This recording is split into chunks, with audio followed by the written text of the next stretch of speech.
আমার একটা আবদার মনে রাখবেন, আপনার মা বাবা যদি আপনার টাকা দিয়ে ওনাদের পেট চলে, যেটা আমাদের সমাজে বলে আর কি, আপনি চালান আপনি খাওয়ান, এমন যদি হয় এই কথা কখনো চিন্তায় আনবেন না আমি আমার মারে খাওয়াই, এই কথা চিন্তায় আনবেন না আমি আমার বাবাকে খাওয়াই, বরং ওনাদের উসিলায় আল্লাহ আপনাকে কামানোর তৌফিক দান করেছে।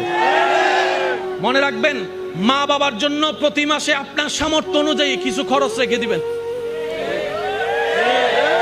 জোরে জোরে জোরে। প্রত্যেক মাসে সন্তানের পক্ষ থেকে মার জন্য একটা আলাদা হাদিয়া দিবেন, বাবার জন্য একটা আলাদা হাদিয়া দিবেন।